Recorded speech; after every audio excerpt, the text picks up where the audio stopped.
back to the Coach's Corner, powered by the One Eye Network. Today we got a special guest, head coach Jayson Artaz of Bethel University or Bethel College.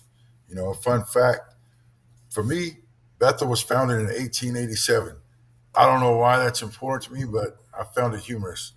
Um, you know, it's this show's brought by affordable haulers, the brunch spot, and antlers. So let's get right now to it, Coach. I want to welcome you. I welcome you here. Glad to have you. Yeah. Thanks for having me on. It's always good to talk some basketball, and I appreciate everything you do. So thanks for having me on. Let's walk through your path. What led you to Bethel? So I played basketball here back in the early 2000s, and I think when I got done coaching, playing here, I don't think college coaching was really something that I was dead set on doing. I didn't think that was kind of in the future for me, and honestly, I didn't know if it was much a possibility. And so, went and coached. Actually, started coaching middle school basketball when I first got out. I taught fourth grade, and so went the teaching route. There was a massive tornado, and this is kind of my crazy story to get into all this. But so I lived in a town called Greensburg, which became kind of famous because this EF5 tornado came through, and it was a small town and basically flattened it. And so we're in the process. I'm engaged to my wife at the time, and like I said, Greensburg's a small town, and she's from Denver, so it's a little bit of a culture shock for her to go to a town of about 2,000 people. And now all of a sudden, it gets flattened. My wife doesn't have a job. She's also a teacher. The school didn't have a job for her. I wasn't sure if I was going to have a job because there was talk of the school getting, joining with another school and whatever else. And so I'm in the process of trying to figure out what the next step is in my life. I interview 2 days after the tornado hits at a school near Wichita, which is closer to Bethel, closer to where a lot of family and friends are. And get offered the job. I go to Greensburg. I say, man, I don't want to leave, but I feel like, I kind of have to. There's just not a lot for my wife here. We're going to live in a FEMA trailer because our house has been destroyed. And so you can imagine what that would look like for young newlyweds and in a very small town. And so basically said, hey, I'm going to go take this job, but I really would love to stay here. I liked Greensburg, great people.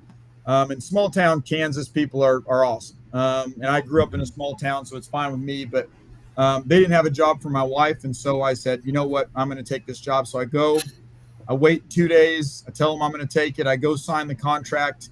I drive back home to my mom's house, who lives about 15 minutes away from Valley Center, where I got the job. And I walk in the door. Greensburg calls me and says, don't sign anything. We have a job for your wife. So it's amazing how God works. But, we're probably 15 minutes away from still living in Greensburg, probably both teaching there and coaching there. And but then fast forward, I take a middle school job at Valley Center.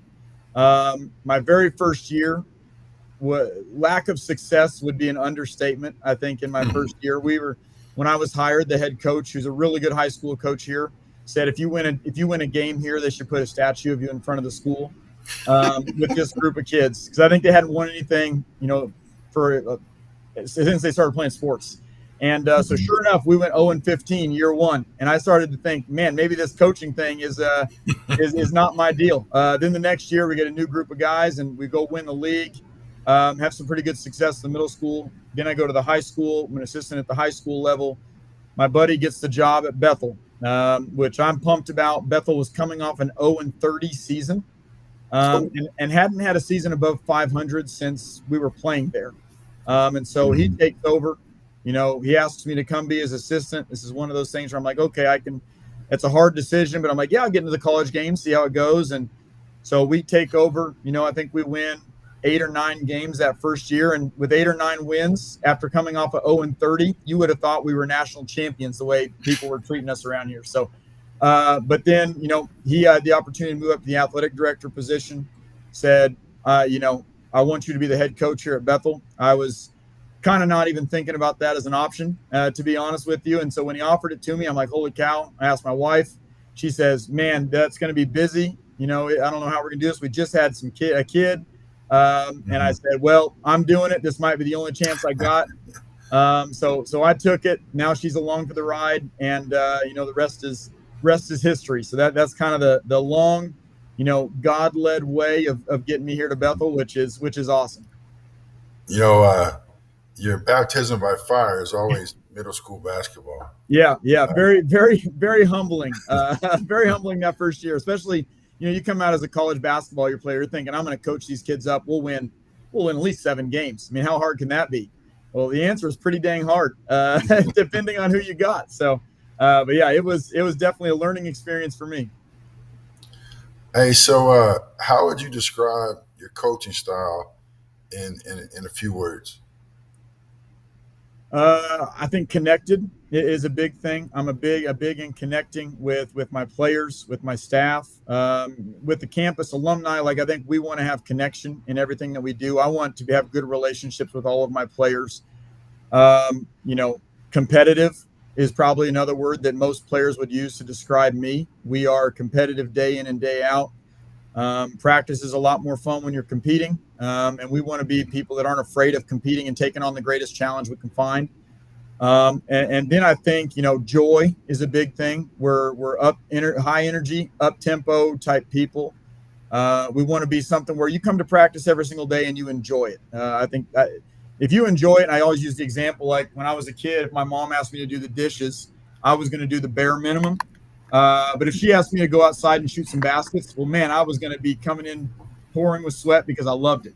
And so we Yeah. treat basketball the same way. We want to find that joy in basketball and play with just extreme, competitiveness and joy in everything that we do. What's been the biggest lesson you think that you've learned since taking the Bethel job? I think just how much everything matters, how much every little thing matters. When you're a coach and you're an assistant, you think it's all about basketball. Moving over from an assistant to a head coaching spot is a lot of responsibility. Everything matters. How the front entrance of your building looks matters. How people greet each other on the sidewalk at your campus, like that matters in recruiting. How you talk to alumni, how often you visit with alumni, what the view is of your program. Like there's just so many things that matter that really don't have that much to do with basketball. If you want to be successful, like you've got to make every little detail feel like big time stuff. Like we want to feel like a Division I program in everything that we do. And our resources are not Division I level, but we want to make it feel like that with our players and with our alumni and everything that we do. Because if we're going to do something, we're going to do it to the best of our ability. And so I think that was just eye opening for me, is kind of how you had to focus on all of those little details. And then basketball also matters a lot too. So you're dedicating your life to this job, basically. That's very true. Very true. How do you define the Bethel brand of basketball? I think our brand, if you asked anybody, is we are built on toughness. I think that's something that's big to me. We want to be a team that night in and night out, we have a chance to win against anyone and everyone. It doesn't matter who they are, who we are. We're going to play hard. We're going to play fast. We're going to be a team that is ultra physical, and you cut across the lane, we want to hit you hard. We want to shove guys under the basket and get offensive boards. We want guys to feel us as they're driving to the rim and out physical them, with our bodies, but then do it in a smart way that we're not fouling. So I think, yeah, I hope that anyone and everyone that's ever played against us would categorize us as a tough team that plays the right way and moves the basketball and makes those good decisions. And we should be a team that, if you're a Bethel, have anything to do with Bethel, you should be really, really proud of all the guys that step on the floor for us. And so I think that's the brand that we want to kind of portray each and every day. And that goes with, how you practice, how you conduct yourself on campus, how you conduct yourself in the community. So all of those things, we're going to try to always make the right move, right decision, focusing on what's next and what we have to do to do it well. You know, uh, what's the culture like in your locker room, and how do you build and maintain that? I think culture, it's one of those everyday things. And I think a lot of times it gets shaped by the coach that you are, and then the people that you bring in. So you've got to recruit to your culture. And I think our culture is one that my old college coach came and watched us practice one time. And he literally walked up and said, "How do you do that?" And I was like, "What are you talking about?" And how do you get your guys? You had music blaring at the beginning of practice. They're getting shots up. We're doing a shooting drill. You know, and then all of a sudden, you went to shell drill and it looked like you guys were ready to kill each other in practice. And I Mhm. think that's what our culture is. Like our guys can have fun. They enjoy being around each other. They spend time together off the floor. But when it's like down to it and it's competitive time, like there are no, there's nothing that we are going to do to hold back in a practice setting. We are doing whatever it takes to win. I am the least.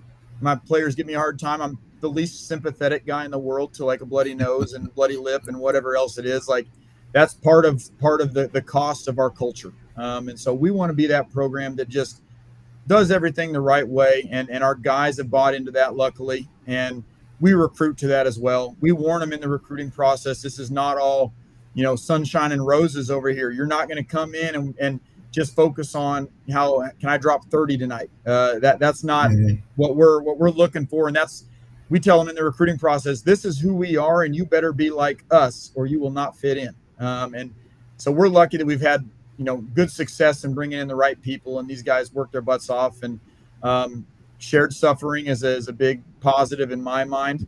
You want to make things as miserable and just gritty and tough in practice, and then all of a sudden the game is their time to just let it go.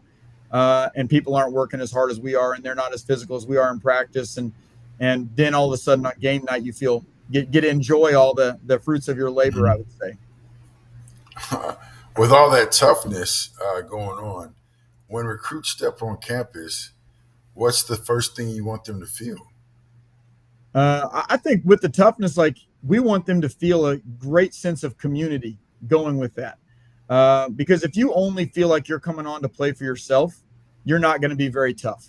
You are playing for your team, the alumni, your professor, the people that work in the cafeteria, like everyone that has anything to do with Bethel is riding on our shoulders every time we step on the floor. And that sense of community, I think, brings a greater deal of toughness. It's like, if they talk about the Revolutionary Army. Well, why were we able to win? We were win because we were fighting for something. Mhm. The English, they were kind of trying to hold on to some land. So you had some soldiers, they maybe didn't really want to be there. For us, we want to be that Revolutionary Army that you are fighting for something and you're fighting for something more from yourself. So when a recruit steps on campus, I hope they feel that sense of community and how much everybody matters to us here at Bethel. You're going to step on campus, you'll have people tell you hi. They'll call you by your name, and it's not just me. It's our tennis coach, it's our football coach, our soccer coach, our softball coach, volleyball. Doesn't matter. Like everybody is all part of the community, and I think that's one big thing that just recruits feel when they come here. What are some of the first things you look for when you're evaluating recruits? Well, one, I mean, the thing that always jumps off the page is you better be pretty good at basketball, right? Like I think that's a big thing. But I think from the basketball standpoint, we want guys that are fluid movers. How you move is important to us. What's your posture on your drives? Some of those like simple things that we think that if you're a good mover, we can coach a lot of the stuff that you need to work on in basketball. And so being a good mover, a good athlete, having some coordination, like you're obviously looking for some of those things. But I do think that we're always looking from a basketball perspective of like, what is this player's superpower? What Mhm. is the thing that if I'm going to check somebody in, why do I need to put them on the floor? Maybe they're an elite shooter. Maybe they're an elite playmaker. Maybe they're an elite rebounder. And if I need something, I want to be able to think of this player and say, we need that. Because if I put a roster full of guys that can only drive the basketball and nobody can shoot, well, we can't score. I mean, teams are going to pack it in and you can't score. So you're going to need one or two playmakers. You're going to need two shooters. You want to have good balance. And so depending on a need for us, we want to find out what is that superpower that player can bring. And then we feel like we develop players well enough that we can improve those weaknesses while still improving that strength and making them great at something. And so, from a basketball perspective, we're just saying, how can we make this player great? From a culture perspective, it's all the stuff that we talked about. Is he a good Yeah. teammate? Is he helping guys up off the floor? Are they helping him up off the floor? Is he throwing his hands up when somebody takes a bad shot? Like some of those things are just automatic disqualifiers for us because they're not going to change their stripes when they get to college. It's probably already too far gone. And you'll have some guys that will make those miraculous turnarounds and those kinds of things, but I think those are very few and far between. And so for us, we're trying to find guys that we know are going to fit in and want to do all the hard stuff that we're going to ask them to do without complaining about it. And so that's what we're kind of looking for. Coming from a gym that's, day to day, work in, work out, grinding, development kind of guy, how does your player development work day to day in your program? I mean, our guys are going to have time that they're assigned to be in the gym, and they need to go to the gym and get their 30 minutes of shots or 200 shots, 200 makes up or whatever it is. We also build a lot of time into our practices. We'll probably have 20, 30 minutes of like the skill development stuff in our practices. And then there's individual time where if we see a need, or it's like, okay, this guy's really got to get better. Maybe he dribbles. We have a guy on our team now where it's like, man, when we start working with these guys, his handle is too low. So he can't ever really control the ball. He can't manipulate the ball. Not shifty enough. And so like, that's the first thing, like, I can't wait to get in the gym with him and work on that skill, but then also, continue to grow whatever his superpower is. And he's a downhill playmaker, physical, like guard. So we want to make sure that he's working on, how do I get myself downhill? How do I run through a pass to get an advantage? How do I, stampede catch, rip and drive stuff? Like we're trying to get those things that they're really good at and just maximize that as much as humanly possible. All right, so let's talk about game day. What's your favorite part of game day as a head coach? When it's over, I don't. No, I think when the game is getting ready to get tipped, and you're sitting there and you're like, for me, I am sick that like, oh my gosh, what is going to happen? I want to make sure I have every answer for my team possible. I think every coach is probably saying that. So like, but that moment where all that pressure is on you, I think is a blast. I hate it and I love it at the same time, but it's the thing that kind of makes me feel alive a little bit. So the beginning of that game where things are getting going, and then when it gets down to crunch time, because that's where tough teams win.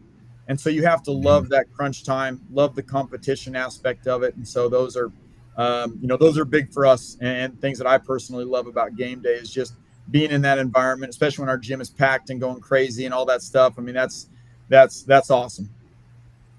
And maybe this answer to this next question is kind of cooked within your practices and toughness pieces. But is there something you do to help keep your team composure in late game moments? I mean, we'll do a lot of situations. I mean, so we'll do, hey, there's 8 seconds on the clock. You've got, they have the ball, got to go length of the floor. We spend a ton of time on situations. We're big believers in shell stuff. And for us, like every single possession of shell, if you don't get a stop, you're back on again. And so every single possession of shell, if you're not getting a stop and you're back on again, well, what happens if that's 8th, 9th, 10th time? You're exhausted. You're mad that the backup 5-man just banked in a 3 at the end of the shot clock.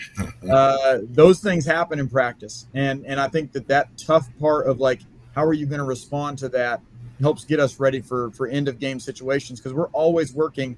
We have to have a stop in this situation. So they've done it probably 1,000 times of getting a stop, or you want to score so you don't have to go to defense. So from an execution standpoint, that's pretty important for you too. So I think that just constantly being under pressure and being able to do those things day in and day out, and then hopefully game time, end of game, that should be more fun than anything. You should be saying, man, we are ready for this moment. Now we can go enjoy it. So let's shift over to leadership. So how do you personally define leadership? Well, I think, leadership is being able to move people in one direction or another. And I think there's negative leadership and there's positive leadership. You can have guys that are phenomenal leaders and they're not leading their teammates in the right direction. Or as a coach, you might be a great leader, but you're leading your team in the wrong direction. Like for us, like how much better, I think the true definition of like positive leadership is like how much better do you make the people around you? Mm-hmm. And if you can raise the level of the people around you, then you are a great leader. If you're somebody that everything has to go perfect for you, then you're somebody that really doesn't belong in a place of leadership. If my team thinks they have to get all the calls in a game, I think I've done a poor job as a leader because now we're relying on other things that are outside of our control. And so, from a leadership perspective, it's just that guy that no matter what gets the job done and he makes sure others help him get the job done. And we all feel like we did it at the same time. As a parent, as a father, this is something that's important to me. But how do you prepare your players for life after basketball? I think there is nothing better to prepare you for life than being a Bethel basketball player. You will have to be on time to things all the time. You have to be responsible. You have to stay on top of things in the classroom. You have to work harder than you've ever wanted to work in your entire life. You also have to work harder than you ever worked in your life with a smile on your face. You are going to have things that happen negatively to you in the game of basketball. Basketball is a game of failure. You can shoot 45% from three and you'd be the greatest shooter ever, which means you miss more than you make. So it's a game of failure. So then how do you respond to failure? How do you respond to then not getting a job? How do you respond to not getting the promotion? How do you respond to all of these things that are going to happen in life? And I think we have set our players up, hopefully, with our culture to be successful later on and be good dads, be good husbands, be great employees. If you're going to hire somebody, hire a Bethel basketball player because they're going to do the things the right way. And they're also going to bring a positive culture into where you work at. And that's what we believe that our kids are getting ready every single day. And their homes should be happy homes. Their workplace should be happy workplace. And a place that they all work really, really hard. And that's what we try to do. And that's what Bethel is in general. Bethel is a place that's built on living a life of service. That's part of our mission. And so serving others, a life of work, vocation like that, that's something that Bethel is all about and we talk about a lot. And so we want that for our players. And so I think they hear all that, see all that stuff, and should be, successful walking out of here. It kind of leads into just a few more questions, but what role does faith or personal values play in the way that you coach and how you coach? I mean, I think faith plays a large role for me, and I think everybody's in a different place with their faith. Some people love where they're at. Some people aren't sure where they're at, and then a lot of people are in between. You know what I mean? And so we every day, we're going to pray. We do a scripture of the day, and so I want to bring that into my team because I think and even if you come from a different religious background, there is nothing that you're going to hear in those Bible scriptures that doesn't ring true. There's so many lessons that we can all take to live a better life and to be better people and better for those around us. And so I want to use that to teach those life lessons to people. I know I'm better as a human being because of my faith. And I hope that everybody else is able to grow in their faith as they go through our program and see how great God is and how great our relationship and how much better and happier we will be because of that relationship, and create true joy for us. And that should be something that people should see when they meet us. And so we hope that faith kind of, shines and shows for other people to see. Okay, what's been the proudest moment of seeing one of your guys grow into a man? Man, I feel like there's so many. I think graduation day every time is like that thing. Mm-hmm. We had a player here that struggled early on with a lot of stuff. Kind of doing some things. He's partying and he's doing all this stuff and whatever else, and then completely gives his life over to the Lord. changes who he is, to be such a more positive influence on everyone around him. And then you see those guys, because you see him on move-in day as freshmen, and you see him and his buddies graduating, and you're like, "Holy cow! What a difference this place made!" And it's not me; it's all of us, right? It's his professors, it's the other students at the college. Like, seeing that is awesome to see. He has a podcast now where he is preaching and all of that kind of stuff, and so like, just to see the transformation that made in his life. But I think I could probably pick somebody from every single year that they would look at me and Yeah. say, "Oh my gosh, like, it's amazing, the dumb stuff I did as freshman and who I was, and now who I am now." And I think that happens a lot on senior day. And I think there's even parents that come up and thank us, because it's like, who you made him as a man is what we were hoping for when we sent him to college. And so that hits hard for us, and we really enjoy it. All right, so we're going to close it out with this question. What do you hope your legacy at Bethel will be? I think anybody wants to leave a lasting legacy of something that you were able to, like, do day in and day out. Like, I don't want to be somebody, it's like, oh, he won a bunch of games. Anybody can win basketball games, and you could be a terrible human being. You know, I hope that as a coach, yeah, he won games. You obviously want that. But I hope that everybody does that, that says, man, when he was the coach at Bethel College, he treated people well. Um, he was somebody that brought positivity to everyone that he met and he touched. He smiled, and he said hi on the sidewalk and all that kind of stuff. He's a high energy person. And then I hope that they say he made us proud to be like a Bethel Thresher. I think if I can do that as my legacy, then I've probably served my purpose in my job. And then even more important than that is my family, obviously. My kids are around my program all the time. I want to be, my legacy is my kids, and what they grow up to become, what they do, because they're going to outlive me. And so someday people won't remember who I am, but maybe they'll leave a lasting impact on somebody else. And that's a legacy I would be happy to have. Well, Coach, I can't tell you how much I appreciate you joining us, sharing your story, and giving us an inside look at Bethel College basketball.